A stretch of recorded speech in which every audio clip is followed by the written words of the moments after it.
I've been visually impaired for over 60 years. I've been registered blind, now called severely visually impaired, for 50 odd years anyway. So I haven't got macular degeneration, but I do know, obviously, the kinds of problems that visually impaired people have to deal with this type of problem. I've been working in low vision, helping people to improve, use their vision for the last 35 years, and for the last 30 years I've been doing that here in the Southwest. If I go back a few years, once you became visually impaired, you were treated as a blind person. In other words, there was no low vision. If you couldn't see, then what you need to do is learn Braille, have a long white cane, have a guide dog, but don't use your vision, you'll make it worse. And low vision aids, magnifiers, were seen, if you use a magnifier, you'll strain your eyes, and it'll make you blind, basically. So over the last 30 years, a lot of changes have had to be made to get the concept of low vision rehabilitation as opposed to blind rehabilitation. Many years ago, when I was a youngster, a teenager, I came down to a rehabilitation centre, the residential rehabilitation centre in Torquay. I travelled down. I used to live in those days in North Wales. Travelled down by train, three train changes on the way down. Found it on my own. Yeah, okay, they picked me up at the station. The next day, we were being taught how to orientate the building under blindfold, how to undo and remake Meccano items under blindfold, how to drill holes in tin cans with a blindfold on. And after a few days of all this under blindfold, I asked the rehabilitation group, why have I got to do all this under blindfold? And the answer was, in case you go blind. But I'm not blind. My ophthalmologist has said my visual impairment is a stable type, so why have I got to do it? Why aren't we all being taught how to use wheelchairs in case we use the use of our legs? And the answer was, the trouble with you, John, is you're psychologically maladjusted.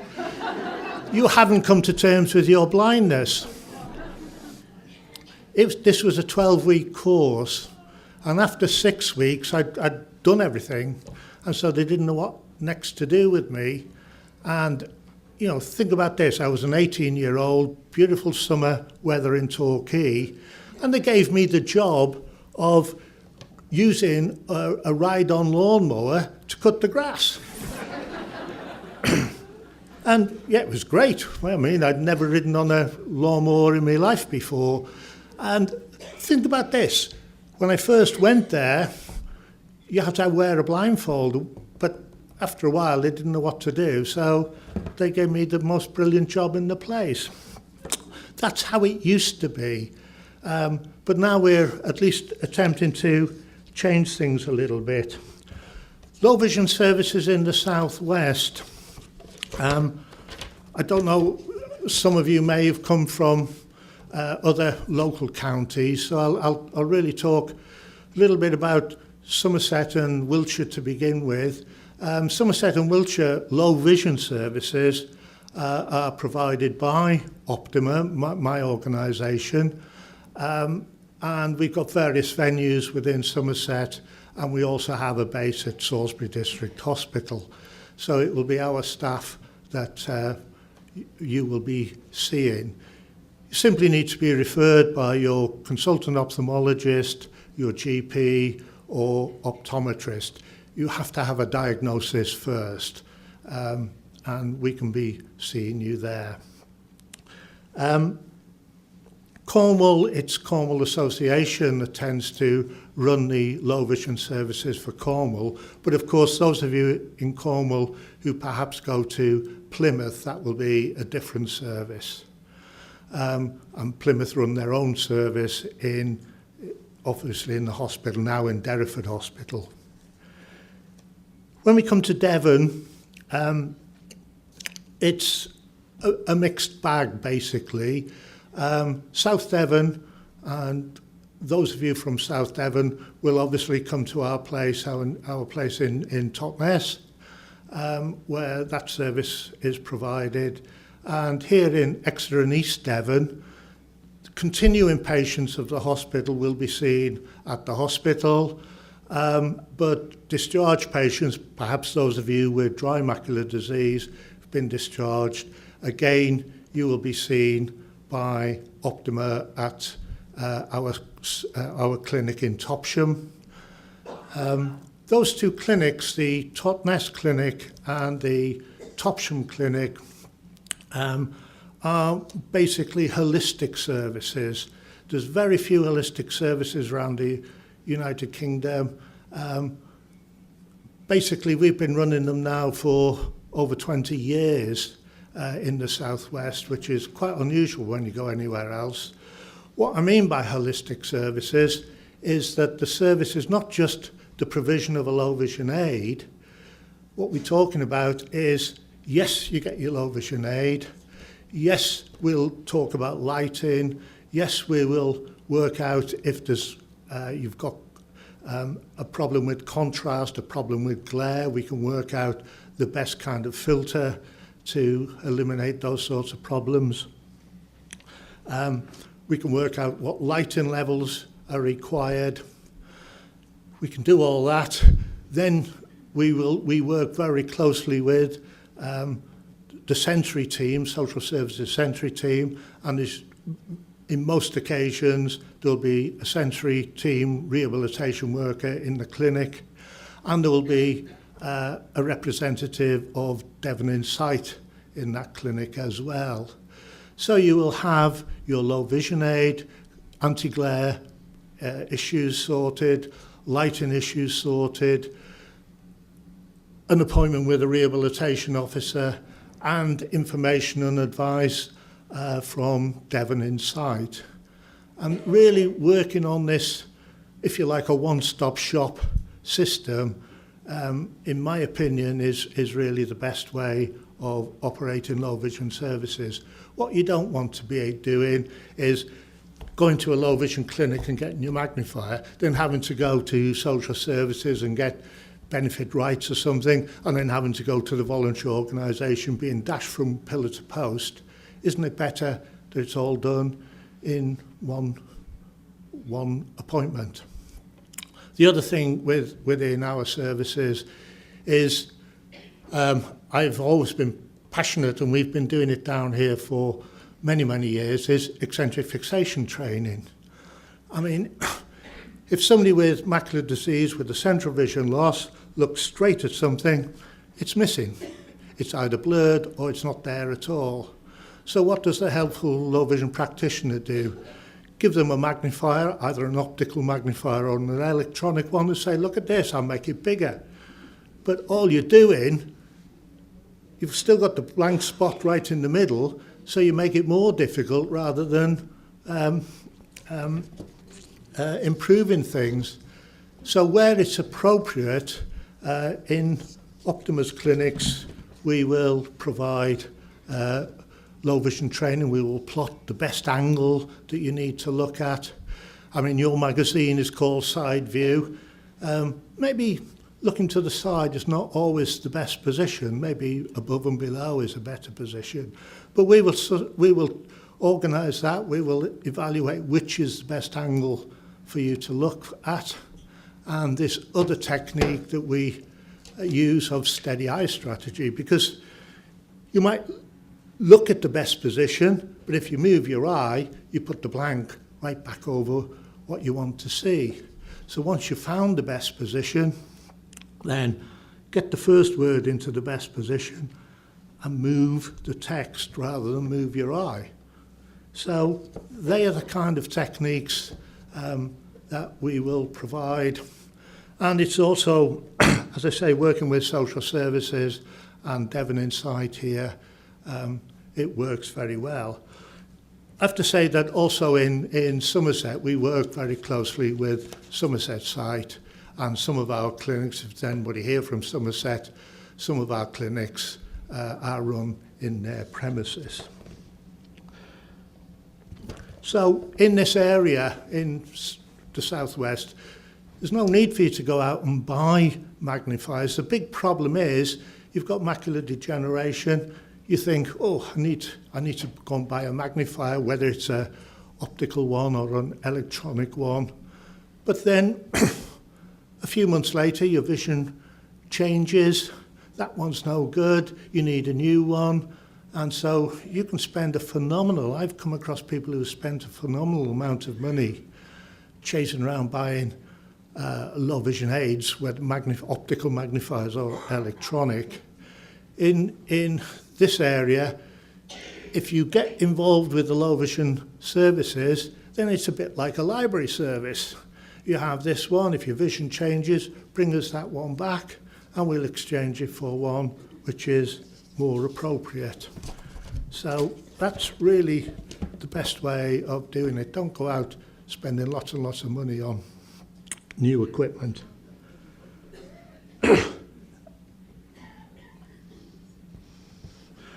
Low vision services are really basically a problem-solving issue.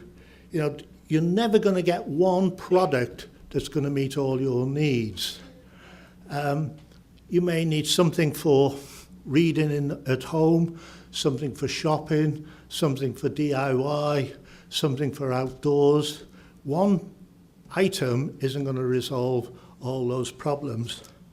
And I'm sure if we've got anybody here from South Devon who've been through our clinic will have heard me say to you, what is it you want to be able to see to do that you're not able to do at the moment? Because that's the issue. What's the problem? Let's try and resolve that particular problem. And we'll look at it that way. And even before we start on magnification, the other issues we need to think about is the light right? Have you got sufficient illumination? A couple of years ago, well, more than a couple of years ago, a few years ago, I actually did a little research with the patients who've been coming through our clinic and about looking at levels of magnification. What kinds of levels of magnification were we using? And what I found was 1 in 7 people being referred to a low vision clinic didn't need any low vision aids, they just needed improved lighting. And, you know, I'm talking to people perhaps who said, I haven't been able to read a newspaper for 2 or 3 years. And then you get the light right. Well, I can read it now, but I can't do that at home. And so lighting is so important. Research suggests that somebody of the age of 65 needs twice as much illumination as they would have done when they were aged 20. Now think about somebody who's lived in the same house for 30, 40 years, got the same lighting arrangements, and now is saying, I can't see so well, I need a magnifier, I need better spectacles. And in fact, it's purely the lighting that's the issue. And the other big issue is, of course, glare, bright sunlight, or the light coming in. How many times do I hear people saying to me, I can read in the morning, but I can't read in the evening, or vice versa. And quite often, it's because the sun is affecting them quite severely, coming through the window, and that's causing glare, and obviously the same problem, or probably even worse, when they're outdoors walking around, when you've got a low sun and the glare, I can't see. So getting the right filter. The problem is with filters, most people recognise that it's very bright, I've got glare, therefore I need to go out and buy the darkest pair of sunglasses money can buy. But the trouble is, if it's a dark lens, then it's taking your vision away as well. You're almost like putting a blindfold on. To tell you a story about that one, I had a chap came to one of our clinics who had the darkest wraparound sunglasses money could buy. Long cane user, came into the clinic, couldn't really see. I actually had to guide him into the low vision clinic. Couldn't tell me any of the letters on the distance chart with these dark glasses on. And we got them off him. I peeled them off him eventually. And with an appropriate filter, he was 4 lines down. Right? And then I said to him, why are you wearing such dark glasses? So that people will know I'm blind. Well, you are blind with those on. So getting the appropriate one, and don't think the darker it is, the better it's going to be. That is completely nonsense. It's finding the right level of filter that's required, not just going for the darkest filter that you can come across.